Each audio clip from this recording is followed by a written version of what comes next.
Graça e paz, queridos. Eu quero convidar a igreja para abrir a Bíblia no livro do profeta Habacuque, no capítulo 2. Vamos ler esses 5 primeiros versículos, não é? Capítulo 2. Quando o profeta diz assim: por-me-ei na minha torre de vigia, colocar-me-ei sobre a fortaleza e vigiarei, para ver o que Deus me dirá e que resposta eu terei à minha queixa. O Senhor me respondeu e disse: escreve a visão, grava sobre tábuas, para que a possa ler até quem passar correndo. Porque a visão ainda está para cumprir-se no tempo determinado, mas se apressa para o fim e não falhará. Se tardar, espera-o, porque certamente virá e não tardará. Eis o soberbo, sua alma não é reta nele, mas o justo viverá pela sua fé. Amém. Obrigada. Quando nós lemos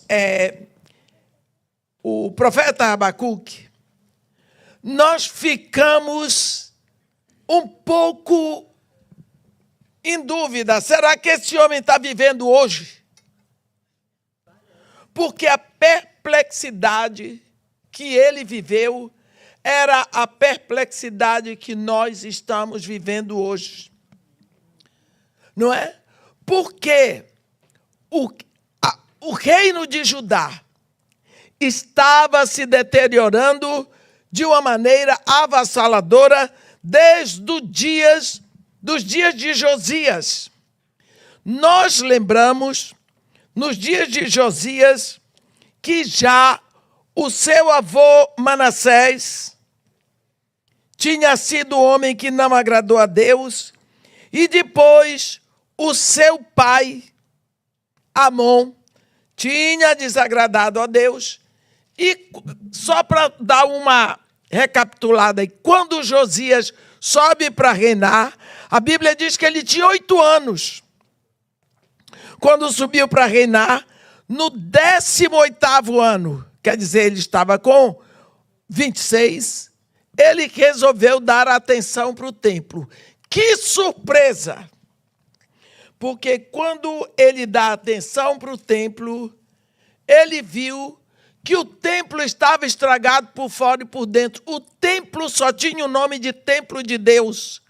Mas dentro, a Bíblia diz que existia só a adoração a Baal. A Bíblia diz que ele mandou que se tirasse do templo todos os utensílios que tinham sido para Baal, para o poste ídolo e para todo o exército dos céus. Ele diz que lá dentro queimavam incenso a Baal, ao sol, à lua, aos mais planetas, todo o exército do céu. Havia também a casa das prostitutas cultuais e os cavalos que os reis de Judá tinham dedicado ao sol, que estava à entrada da casa do Senhor. Isso é pouco se nós formos ler tudo o que estava acontecendo. O templo tinha sido feito para o Senhor, era dedicado ao Senhor, mas lá dentro era só para Baal. Então ele mandou tirar tudo, nós sabemos que ele restaurou, houve a primeira Páscoa, mas ele morreu. Tudo voltou a ser o que era antes. Habacuque era seguramente um sacerdote que foi elevado a profeta. E de uma hora para outra esse homem fica alarmado, não é? Ele diz: até quando, Senhor? Clamarei e tu não me escutarás. Pense que quantas vezes você se encontra nessa situação. gritar-te-ei violência, e tu não salvarás. Por que, Senhor? Tu me mostras a iniquidade e me fazes ver a opressão? Pois a destruição e a violência estão diante de mim, e há contendas e o litígio se suscita. Por causa disso, por esta causa, olhe se você não está vendo a nossa pátria. A lei se afrouxa. Existe lei, mas ela se afrouxou. Existe lei, mas está deturpada. Mas ela existe. A justiça nunca se manifesta. É tudo uma vergonha. Porque o perverso cerca o justo e a justiça é torcida. Não dá a impressão que Abacuque estava vivendo nos nossos dias? Eu disse, esse homem viveu agora. Aí, o que ele faz? Ele fez a coisa certa. Como nós precisamos fazer. Ele não foi procurar partido político. Ele não foi perseguir o rei. Ele não foi gritar pelas ruas. Ele gritou na única direção que ele podia gritar. Porque, meus irmãos, de uma hora para outra, se nós olhamos para a ciência, ela não responde.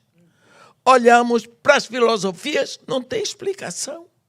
Olhamos para a religião, não tem explicação. Olhamos para os partidos, não tem. Só tem uma direção para olhar para cima. Quando tudo está ruim, pelo menos assim, nós elevamos os nossos olhos para aquele que criou os altos.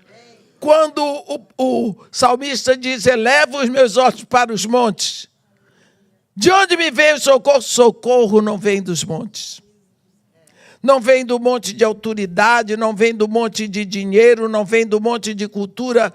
O socorro vem do Senhor. Então, assim como Paulo diz para nós, se sois do alto, buscai as coisas lá do alto. Pensai nas coisas lá do alto, onde Cristo vive assentado à direita de Deus. Nós estamos entrando no ano, um novo período, e nós sabemos que Deus trabalha em períodos de uma forma desorganizada e nós não compreendemos. O profeta estava perplexo, como é? Que Deus está vendo isso? Naquele momento, Deus pareceu indiferente. Deixa eles se danarem aí embaixo. Era o que parecia. Porque se o Senhor me deixa ver a violência, eu clamo para o Senhor, nada acontece. Parece que sempre piora. Porque essa é a impressão que a gente tem. Desde a minha conversão, eu aprendi a orar pelo Brasil. Até hoje eu estou orando. Mas Deus mandou orar. Então, nós vamos ver que o profeta clama para Deus. O profeta se queixa. Parece que Deus estava indiferente. E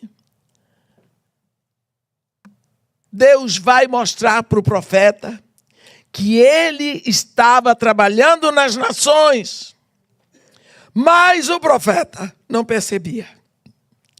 E aqui que Deus vem dar a revelação e não a explicação. Deus não tem que nos explicar por que Ele faz as coisas. Mas Ele, na sua infinita misericórdia, Ele revelou o plano dEle para Abacuque. E Ele disse que o que Ele estava fazendo ia causar um choque. Como dizem os jovens no Brasil, ia ser chocante. Porque ele ia disciplinar o povo de Deus com uma vara ímpia.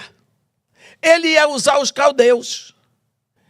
E Abacuque pegou, intercedeu e disse, o senhor não pode fazer isso. O senhor é santo. O senhor não faria uma coisa dessa. A coisa foi tão chocante que Abacuque, ele não acreditou. E ele insiste com Deus, não é? E quando ele insiste com Deus, esse Deus que trabalha na plenitude do tempo, Deus diz para ele: vou fazer sim. Você pode ter certeza. Você pode ter certeza, Abacuque, que eu vou fazer. Escreve a visão. E eu quero que todo mundo veja. Bota aí um outdoor. Vão ler até aqueles que passam correndo. Eu vou fazer. O que eu estou dizendo que vou fazer é no meu tempo. A visão pode tardar, mas ela vai acontecer. Ela se apressa para o fim, mas não vai falhar. Quando nós pensamos nas coisas de Deus, Deus gosta que busquemos a escatologia. O nome pode ser teológico, mas Deus gosta.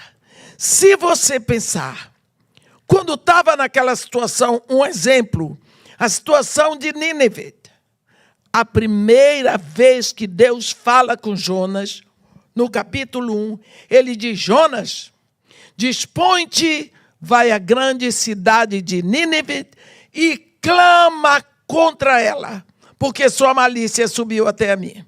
Olha aqui, a ação seria do profeta. Eu não sei como é que o profeta ia clamar, mas Deus disse para ele clamar. Nós sabemos o que aconteceu. Jonas, depois de vomitado pelo peixe, seguramente vem para casa, quando ele estava limpinho, tomado banho. A Bíblia diz no capítulo 3, veio segunda vez a palavra de Deus a Jonas, filho de Amittai, dizendo: Jonas, dispõe-te e vai à grande cidade de Nínive e proclama contra ela a palavra que eu te digo. Mudou. Agora a palavra não é de Jonas, é de Deus. Agora não é Jonas que vai clamar. Jonas vai abrir a boca, usar suas cordas vocais, mas a palavra é de Deus. Jonas teve que ir. Chegou lá, ainda 40 dias e Nínive será subvertida. Ainda 40. Ele repetiu um sermão de 7 palavras o dia todo. Minha filha, me perdoa, mas não consigo. Começa a falar, começa a suar. Ele repetiu um sermão de 7 palavras. Aquele sujeito que Jonas devia ser chato. Ele estava ali de má vontade. Ele não podia aceitar que Deus se interessasse pelos ninivitas. Ele estava ali porque tinha que estar. Vestido de forma diferente, aquele judeu, meu Deus, só Deus. Atravessou a cidade todinha, não deu bola para ninguém, foi sentar para ver o resultado e viu. O que é que aconteceu? O rei desceu do seu trono, tirou as vestes reais, vestiu-se de pano de saco, sentou sobre a cinza, deu um mandato nacional. Todos se convertam ao Deus de Jonas. Todos comecem a jejuar, até os animais. Você pergunta, o que foi que aconteceu? Jonas não falou de pecado. Jonas não chamou ninguém para o arrependimento. Mas Jonas, a palavra que veio foi uma palavra escatológica. Foi apontando para um fim iminente. Hoje são 40 dias, amanhã são 39, e depois são 38, vai acabar. Então, nós vemos aqui Deus dizer: olha, Abacuque, pode escrever e anunciar, porque se apressa para o fim. O tempo está passando e o dia vai chegar. porque vai acontecer. Esse é o pensamento que Deus está dando para nós hoje. Quando nós lemos Apocalipse. Apocalipse é uma carta que Deus manda para a sua igreja. Ali ele escreve, Jesus Cristo dita 7 cartas para 7 cidades diferentes, onde tinham igrejas. Ali havia mais de 10 cidades, mas Jesus Cristo escolheu 7, Éfeso, Esmirna, Pérgamo, Tiatira, Sardes, Filadélfia e Laodiceia. Para aquelas cidades. Mas Apocalipse é a revelação de Jesus Cristo que Deus deu a João para João mandar para você e para mim. Apocalipse não é a revelação de Jesus Cristo que ele mandou para o mundo. Não. Não é para o mundo. É só para a noiva. Para quê? Para nos avisar que as coisas vão ficar muito ruins e vão ficar pior. E ele não vai desistir. Ele não vai mudar. As coisas vão acontecer, sim, até o ponto final. E nós estamos aqui vendo as coisas acontecerem, mas Deus trabalha com plenitude de tempo. Eu não sei porquê. Ele me deixou viver para ver isso tudo. Se ele tivesse me trazido no século XVIII, eu não ia ver. No século XVI, eu não ia ver. Mas ele me trouxe e trouxe você para nós sermos a igreja de Jesus Cristo do tempo que nós estamos vivendo. Porque ele tem alguma coisa para nós. Olha aqui, Deus trabalha com plenitude de tempo e ele não se apressa. Não tem porquê. Deus estabelece um tempo e ele vai cumprir. Se você olhar as promessas dele, sofrem as pessoas que não entendem que Deus é Deus. Por exemplo, quando ele prometeu o Messias para Eva, lá em Gênesis 3,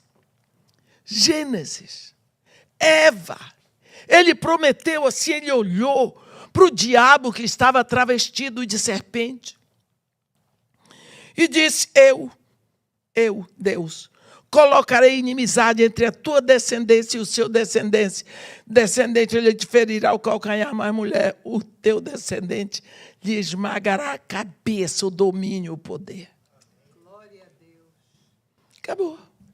Passou Eva, passou tudo, passou dilúvio, e passou Egito, e passou profeta, e passou tudo. Há 2000 anos, quase, atrás, Paulo escreve assim em Gálatas 4, versículo 4. Vindo, porém, a plenitude do tempo, Deus enviou seu filho. Nascido de mulher, nascido sob a lei. Olha, Deus não pediu licença. Deus não recuou. Deus não mandou o Messias na época de Davi. Deus não se importou com o Império Romano. Deus mandou no tempo que ele tinha estabelecido. Nasceu. Nasceu que ninguém se importou. Vocês viram quando Jesus nasceu? Nem um sacerdote em Israel sabia. Nem um fariseu. Tanta gente espiritual. Ninguém viu. É interessante que nos momentos mais dramáticos da história de Deus com o homem, ninguém percebe. O Filho de Deus estava nascendo, estava se cumprindo a promessa que Deus fez a Eva. Deus não tinha dado para ela o tempo. Ele disse, vou fazer. E fez. Esse negócio, apressa-te, Senhor, em socorrer-me. Quem disse que eu vou apressar a mão de Deus? Se Deus tem tempo estabelecido. E ele nunca recua. nunca recua. Quando vem o Filho de Deus, até magos viram a estrela dele e vieram. Onde está o recém-nascido rei dos judeus? Porque nós vimos a sua estrela e viemos adorá-lo. Ninguém sabia. O que nós chamamos de Natal é, na realidade, o cumprimento da promessa que Deus fez a Eva lá do Éden. Deus fez, Deus trouxe, nascido de mulher, nascido sob a lei. Nasceu. Deus não se importa com a nossa pressa, porque Ele é Deus. Ele estabelece o tempo e Ele cumpre. Quando nós olhamos mais um exemplo, no capítulo 2, né, do Evangelho de Jesus segundo Lucas, tem exemplo de um homem idoso, né? A Bíblia diz, avançado em dias, eu não posso dizer velho, porque o pessoal não gosta que diga velho, né? Fica ofendido, não sei por quê, não quer morrer, mas não quer ficar velho. O que é que a gente vai fazer? Aqui tem um exemplo maravilhoso de um homem idoso, piedoso, que tinha fé em Deus. A Bíblia diz no versículo 26 de Lucas 2, no versículo 25, havia em Jerusalém um homem chamado Simeão, homem este justo e piedoso que esperava a consolação de Israel. Ele esperava. E quem espera em Deus, chega lá. E o Espírito Santo estava sobre ele. Revelara-lhe o Espírito Santo que ele não passaria pela morte antes de ver o Cristo do Senhor. Você pensa, este homem piedoso, ele deve ter contado para todo mundo, eu não vou morrer, eu vou ver o Cristo do Senhor. Ele foi ficando velho, Deus não disse para ele quando era.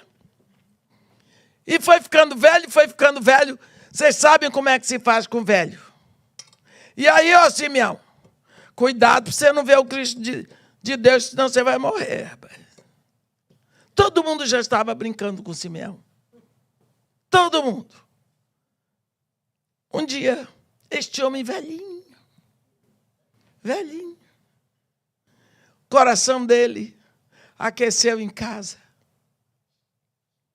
Levantou, botou a capa, botou o quipá, pegou a bengala, caminho do templo. Chegou lá, subiu aqueles degraus, assentou-se e ficou cansado. Ficou lá. Sacerdotes trabalhavam, faziam no seu turno, entravam crianças para serem não digo apresentadas, mas circuncidadas, tudo normal. De uma hora para outra, o coração dele deu uma aquecida, ele olhou para a porta, vinha entrando um casal, com um bebezinho de 8 dias no colo. Ora, aquilo era uma coisa comum, entrarem casais, logicamente jovens, com um filho de 8 dias para ser circuncidado. Mas quando ele viu José e Maria, ele levantou. E ele foi para Maria. E uma das coisas mais interessantes que eu acho é que Maria entregou o bebê nos braços dele. Porque mãe não entrega filho assim, nos braços de um desconhecido que nunca viu. Pois Maria entregou. E ele diz simplesmente: agora, Simeão. Simeão tomou nos braços e louvou a Deus, dizendo: olhe bem, agora, Senhor, podes despedir em paz o teu servo, segundo a tua palavra. Porque os meus olhos já viram a tua salvação. A tua promessa para mim foi que eu não morreria sem que os meus olhos contemplassem a salvação. Agora podes me levar, porque eu já vi a tua salvação. Está contemplado. Simeão, depois que falou tudo, segredou um segredo no ouvido de Maria, devolveu a criança, pegou o quipá, pegou a bengala, desceu do templo para nunca mais voltar. Nunca mais se ouviu falar em Simeão. Por quê?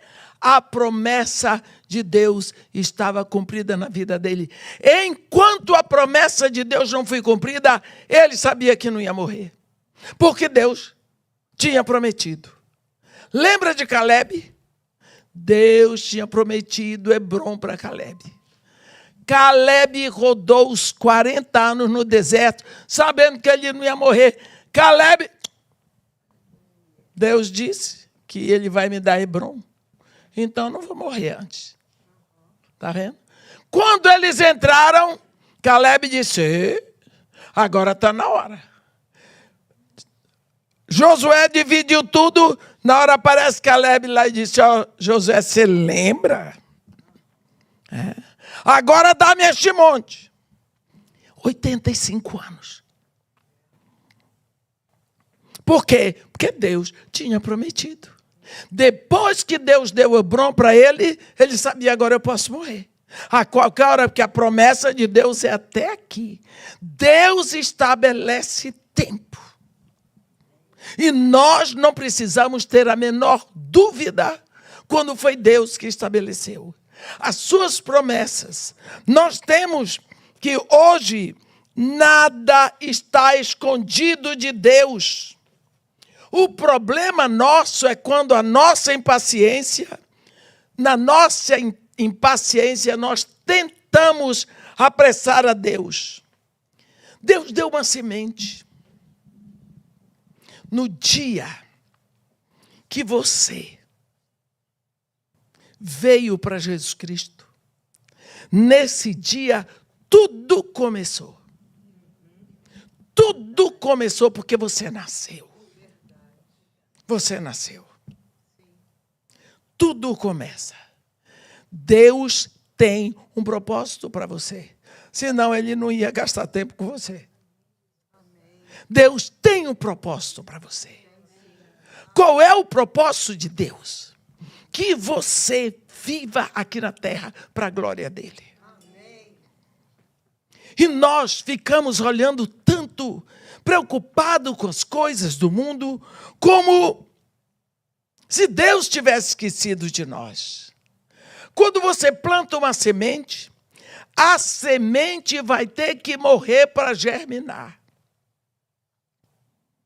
Quando ela germina, ela vai crescer para produzir o fruto, a árvore. Uma mãe sabe bem disso. Ela recebe o sêmen ou a semente, ela fica grávida. Depois da gravidez, em que a criança vem o desenvolvimento do feto, para haver o nascimento, nós precisamos confiar. Quando nós lemos aqui em Habacuque 2, no versículo 3, ele diz, porque a visão ainda está para cumprir-se no tempo determinado, mas se apressa para o fim e não falhará. Se tardar, espera-o, porque certamente virá. Não tardará. Quantas vezes nós esquecemos disso na nossa vida? Esquecemos que Deus deu a João, Deus, quando levantou João, no capítulo 4, sobe, vem aqui, que eu vou te mostrar as coisas que acontecerão depois destas. João disse que viu uma janela no céu, e ele foi sugado, único homem que foi ao céu para fazer uma reportagem. Chegou lá, Deus passou o filme do que ia acontecer. Isso aconteceu há 2000 anos atrás. Vai fazer 2000 anos que aconteceu isso. João é levado lá e Deus, diante do trono de Deus. E Deus vai passar o filme do que vai acontecer. Eu não sei até quando, porque nós estamos adiantados no tempo. A Bíblia diz que os últimos dias começaram no dia de Pentecostes. Então, 2033, por aí, vai fazer 2 milênios de que o Espírito Santo está na Terra. Eu não sei quando que vai acontecer, mas eu sei que nós somos a igreja mais próxima do arrebatamento, porque nós estamos aqui ainda.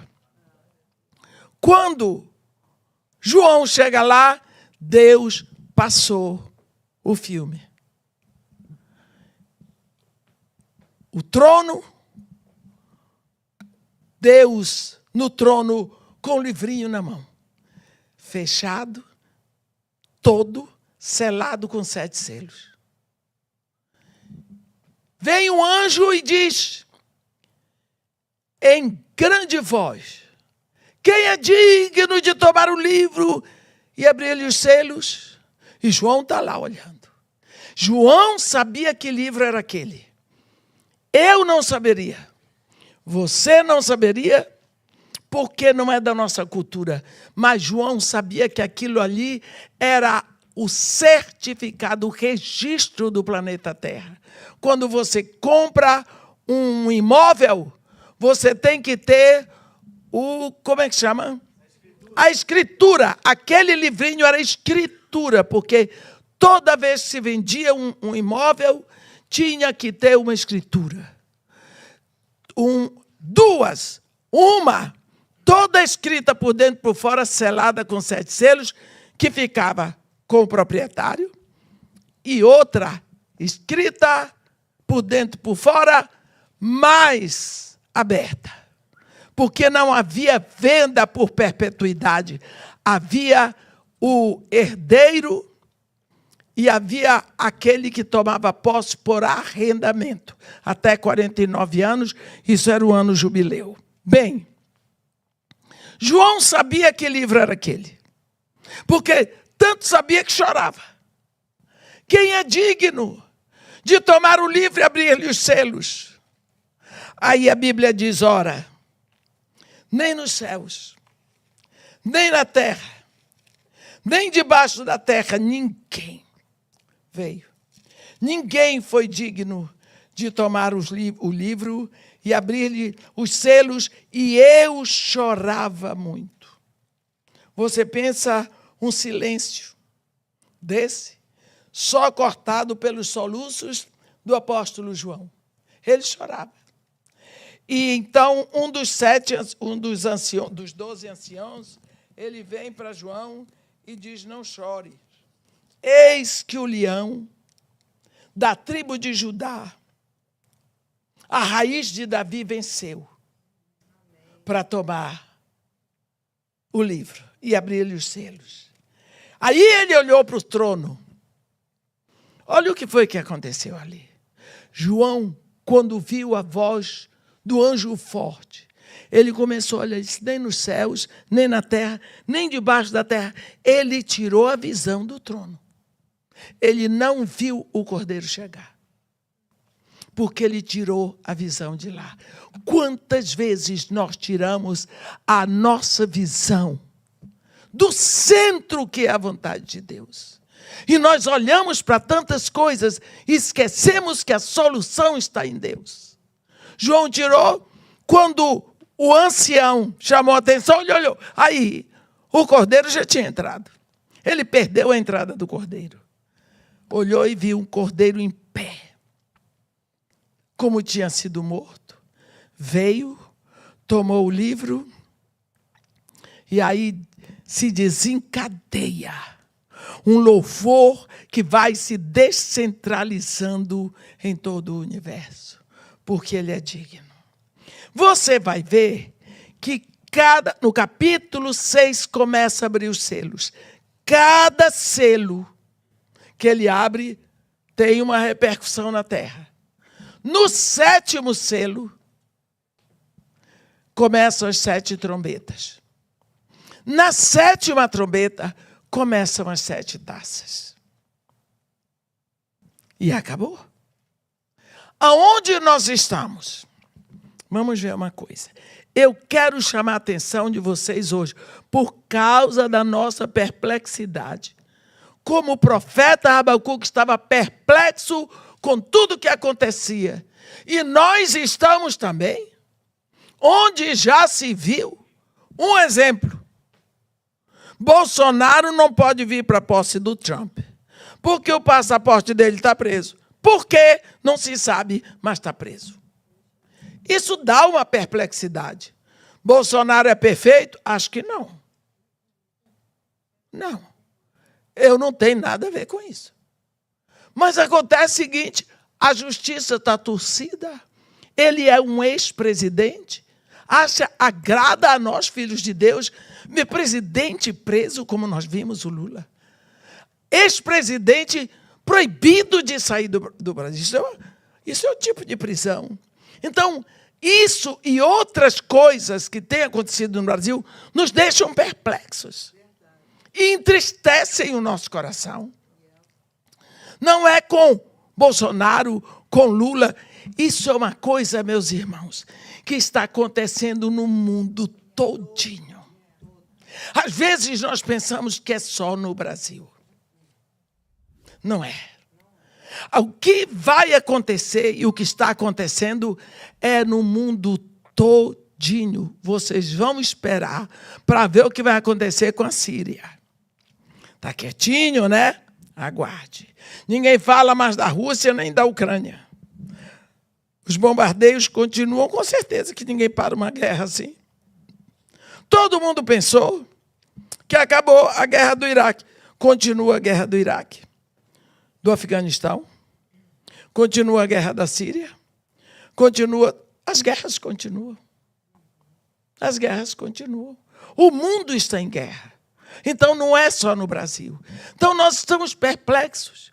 Mas quando nós olhamos, só um exemplo. Quando você lê Apocalipse 6, a palavra diz assim, quando o Cordeiro abriu o primeiro selo, um ser vivente diz, vem! E vem um cavalo branco. E o seu cavaleiro vem para vencendo e para vencer. E ele é coroado, ele recebe uma coroa. E ele tem na mão o quê? Um arco. Cadê a flecha? Não tem.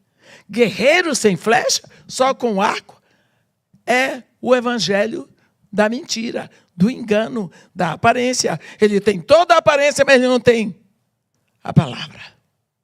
Ele não tem a seta. Por causa disso, vem o segundo ser vivente que diz, vem, e vem um cavalo vermelho.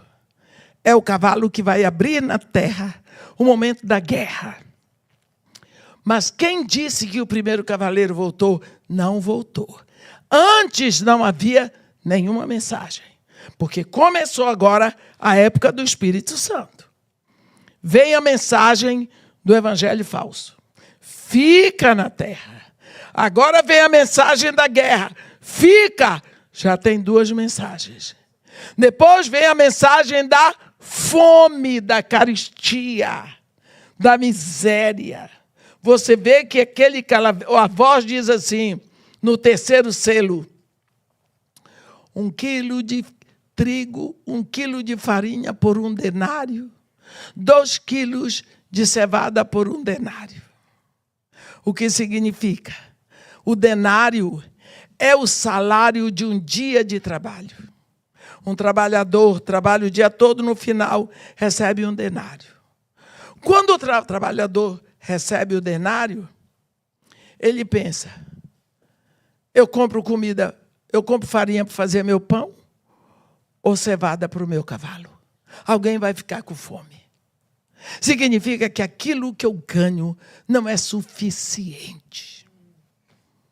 É o cavalo da carestia, da fome, do impedimento de você adquirir as coisas.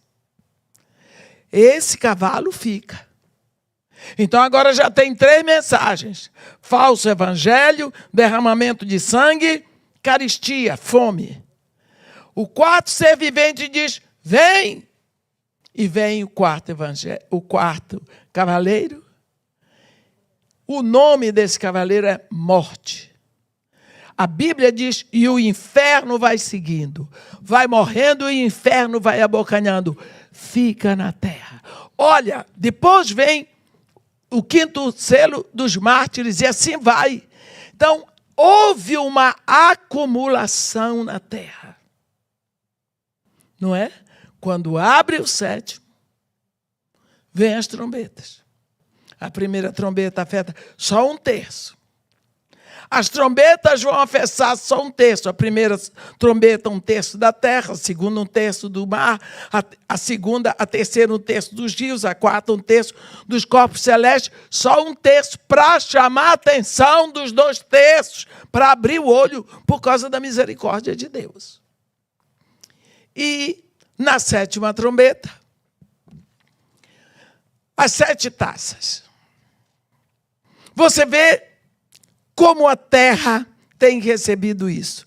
Mas eu queria hoje, quando você olha isso tudo, chamar a atenção aos irmãos do que está acontecendo hoje, incentivar os irmãos este ano para lerem Apocalipse junto com as notícias do YouTube.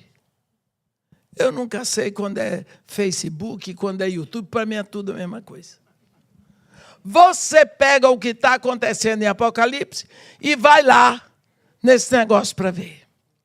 Se você for agora lá no YouTube, é YouTube que tem ou é Facebook, eu não sei. Você põe Rio Eufrates. E você vai ver que o Eufrates já secou 80%. Em 2013, a NASA publicou que o satélite da NASA tinha detectado que o Eufrates tinha secado 40%, eu não sei, até 46%, eu não sei o certo. 2013. Nós estamos em 2025. O Eufrates tem trechos de 2 quilômetros totalmente seco. Por que isso? Porque a Bíblia está dizendo aqui. Capítulo 16 de Apocalipse, versículo 12. Derramou o 6º anjo a sua taça sobre o grande rio Eufrates, cujas águas secaram, para que se preparasse o caminho dos reis que vem do lado do nascente do sol. Aqui está dizendo que o Eufrates vai secar. Quando você vai lá, a Bíblia diz, por boca de 2 testemunhos, todo conhecimento será estabelecido. Vai lá no profeta Isaías, no capítulo 11. Capítulo 11, versículo 15. O Deus fala por boca do profeta Isaías que o Eufrates vai secar. Está aqui. Capítulo 11, versículo 15. Está escrito assim: o Senhor destruirá totalmente o braço do mar do Egito e com a força do seu vento moverá a mão contra o Eufrates e, ferindo-o, dividi-lo-á em 7 canais, de sorte que qualquer o atravessará de sandálias. Está aqui, profetizado 700 anos antes de Jesus nascer. E depois que Jesus nasceu, foi à cruz, subiu ao céu, Deus mostrou que a 6ª taça vai ser derramada sobre o Eufrates para que ele seque. Se você observar, quando a 6ª trombeta afeta o Eufrates no capítulo 9. A sexta taça afeta o Eufrates no capítulo 16. Olha o que acontece no capítulo 9 de Apocalipse, quando o Eufrates vai ser afetado pelos ventos que estavam presos. No versículo 13 do capítulo 9 de Apocalipse, diz assim: o sexto anjo tocou a trombeta, e ouvi uma grande voz procedente dos 4 ângulos do altar de ouro que se encontra na presença de Deus, dizendo ao sexto anjo, o mesmo que tem a trombeta: solta os 4 anjos que se encontram atados junto ao grande rio Eufrates. Foram então soltos os 4 anjos que se achavam preparados para a hora, o dia, o mês e o ano, para que matassem a terça parte dos homens. Olhe, sexta trombeta, solta os anjos que seguram o rio Eufrates. Sexta trombeta. Sexta taça, derrama no Eufrates para secar. Todas as vezes que se fala no Eufrates, aqui diz assim, o grande Eufrates. Por quê? O grande. O Eufrates não é o maior rio, não é maior que o Nilo, não é maior que o Amazonas. Por que o grande? Porque o Eufrates é o rio profético da Bíblia. O Jordão não é o rio profético da Bíblia. O Jordão é o nosso queridinho. Porque a gente gosta do Jordão. Porque o Jordão fala para nós de João Batista, de Jesus. Nós amamos o Jordão. Com certeza mais do que amamos o Amazonas. Porque nós somos assim, apaixonados pelas coisas da Bíblia. Graças a Deus. Porque diz grande Eufrates? Por causa da importância profética do Eufrates. Por quê? O Eufrates, ele desce dali, ele vem dali, da coisa de Damasco, e quando chega aqui, ele se encontra com o tigre que desceu da Babilônia. Os dois se encontram aqui, nesse lugar. Eu digo para vocês que eu vi isso tudo porque morei 3 anos e meio ali, 5 minutos a pé da minha casa. Essa região aqui se chama Gurna.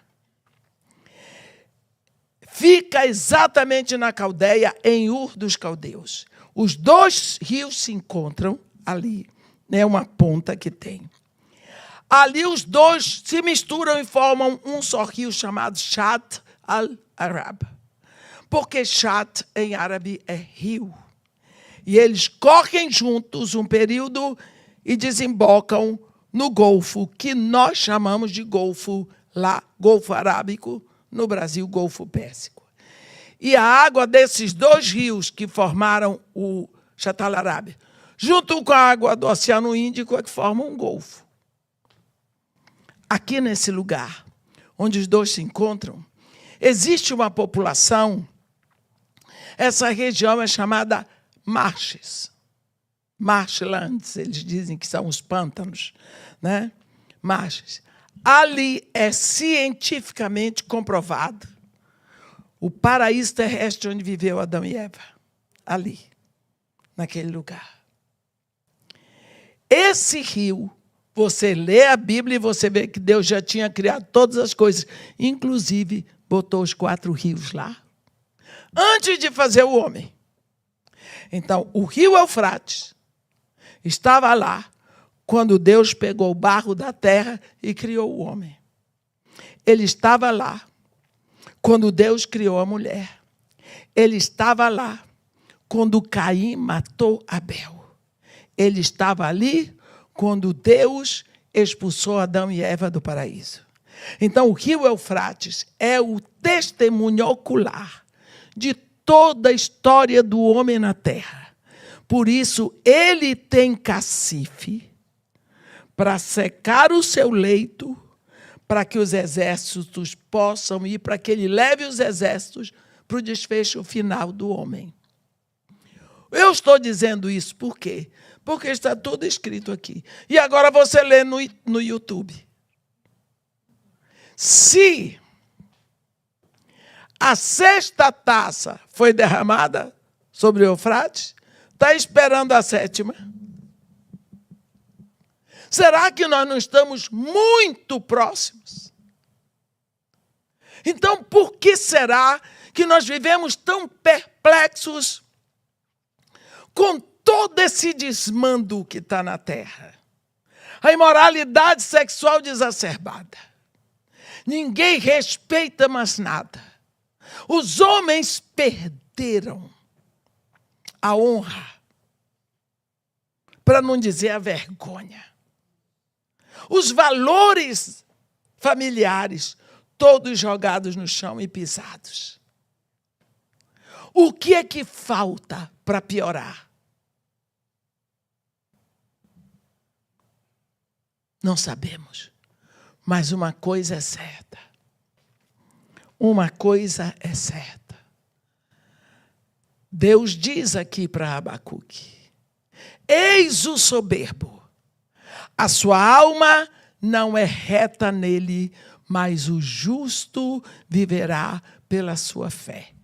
Nós precisamos ter certeza de que se Deus nos chamou como igreja para estar aqui nessa época, não é apenas o privilégio de sermos a igreja de Jesus Cristo agora, mas é a nossa responsabilidade, porque a quem muito foi dado, dele muito será requerido.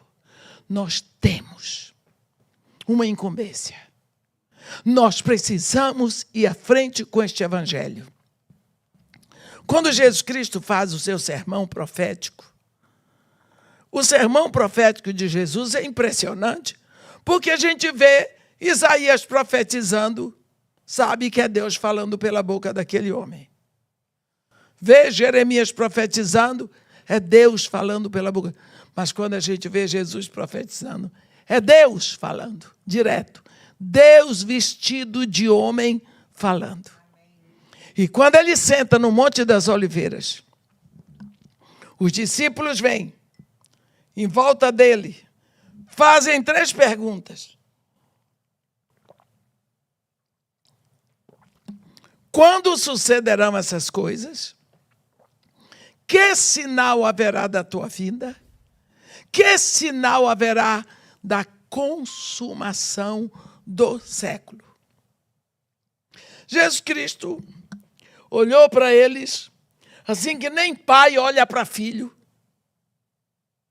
e disse: vede que ninguém vos engane.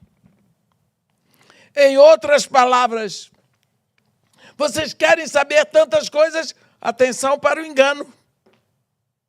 Porque o engano está aí. O engano foi a primeira arma de Satanás. Ele é especialista na mentira. A Bíblia diz que ele é o pai, ele é o genitor da mentira. Ele diz, ali Jesus, a primeira coisa que ele diz: porque aparecerão muitos no meu nome, dizendo, eu sou o Cristo, e enganarão a muitos. Você já viu alguém dizer assim, eu sou o Cristo? Não. Você não viu. Mas, afinal de contas, o que é Cristo? O que é Cristo? Cristo significa solução. Solução. Quantas vezes já nós vimos homens se apresentarem como a solução? E sempre eles deixam pior. Mussolini não era a solução para a Itália? Deixou a Itália do jeito que ficou, com aquele tal de Milelira que só foi piorando. Napoleão Bonaparte deixou a França menor do que ele encontrou. Hitler, vocês sabem que o plano de Hitler estava, o texto dele, quando ele subiu ao poder, o nome era Mein Rat, Em árabe é jihad. Jihad. Qual era o plano de Hitler? Era porque a Alemanha tinha sido obrigada, pelo Tratado de Versalhes, a pagar os custos da Primeira Guerra. Quem mandou? Eles tentaram, mas a Alemanha estava ficando completamente desmoralizada. Hitler se levantou e disse: eu tenho a solução, eu sou a solução. Você sabe que quem botou Hitler no poder não foram os camponeses, foram os grandes homens, os grandes intelectuais da Alemanha, foram os cientistas, os nobres. Ele foi apoiado por gente muito grande. Qual era o plano dele? Nós vamos dar calote. Vou pagar mais ninguém. Vamos pegar o dinheiro da Alemanha, restaurar nossas estradas de ferro, fortalecer nosso exército, construir um carro popular, Volkswagen. E não vamos pagar ninguém. E nós vamos pegar o dinheiro de quem? Desse povo que está aí, que não tem pátria, mas tem muito dinheiro. E vamos acabar com eles e saquear os seus bens. Os judeus. Pronto. E foi assim que ele que foi a solução, eu sou o Cristo, ele foi o Cristo da Alemanha, ele deixou a Alemanha na pior situação possível. Porque ele era o Cristo. Enganou a muitos. Como Napoleão Bonaparte enganou a muitos. Como Mussolini enganou a muitos. Quando surgem esses Cristos? Exatamente quando o Espírito Santo está na terra.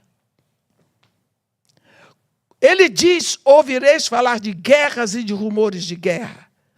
O mundo sempre teve guerras, porque o homem é belicoso. Mas guerra mundial só depois que o Espírito Santo está na terra.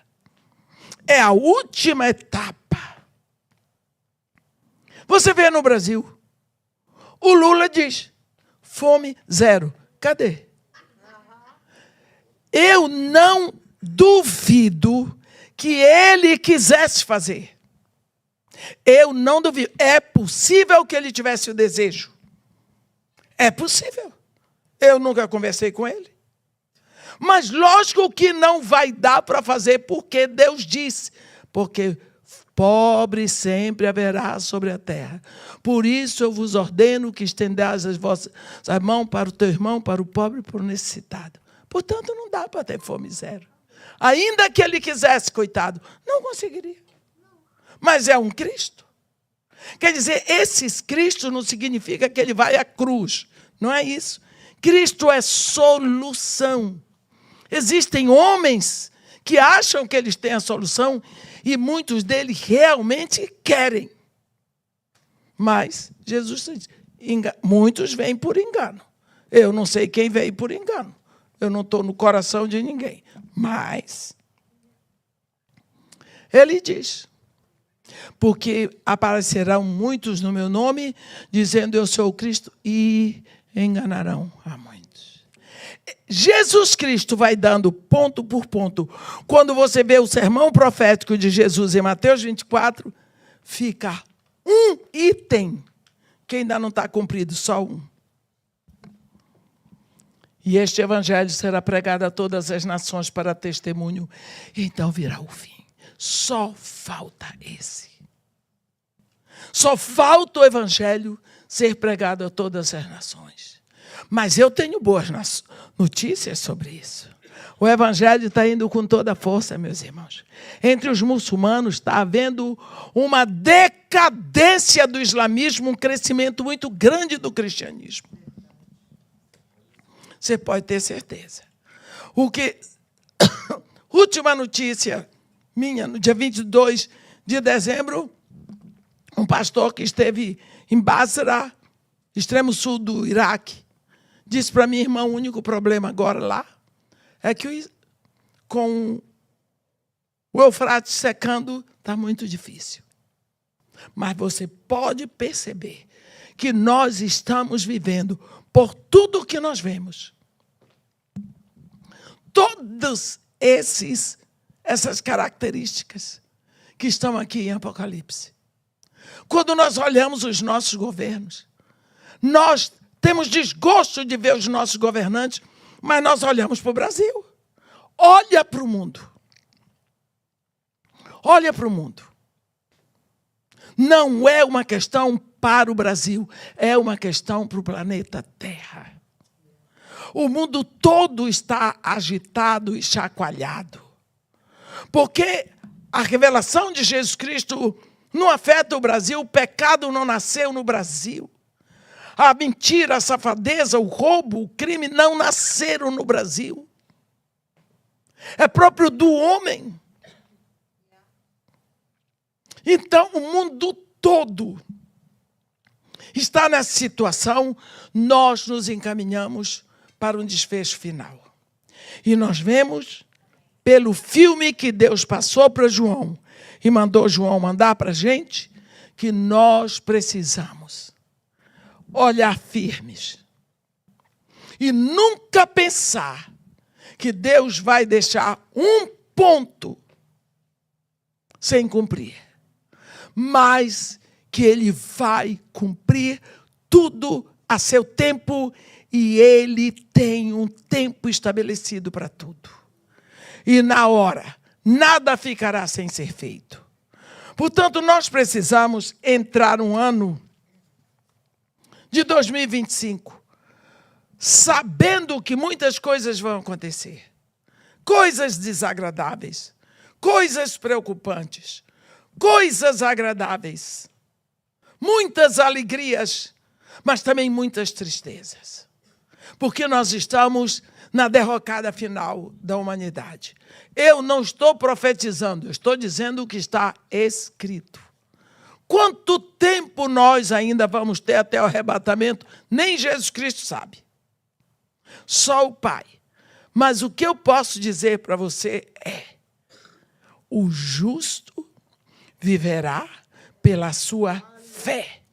Você é filho de Deus, você tem um chamado aqui na terra, você é a igreja de Jesus Cristo, Deus lhe trouxe aqui agora para esse tempo com uma proposta especial, de que você, para a glória de Deus nosso Pai, possa anunciar para todos que Deus se compraz em perdoar, que tudo o que Ele fez, que Ele faz e que fará, é pelo desejo que Ele tem de perdoar.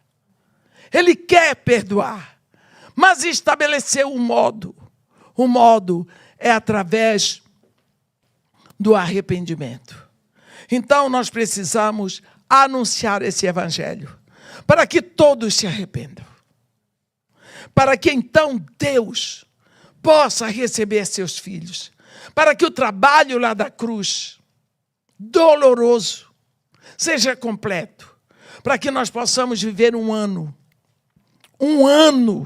de 2025, cheios de coisas novas, de alegrias novas e de muita glória para Deus nosso Pai.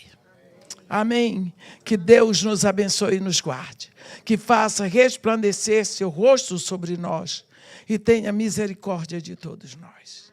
Amém.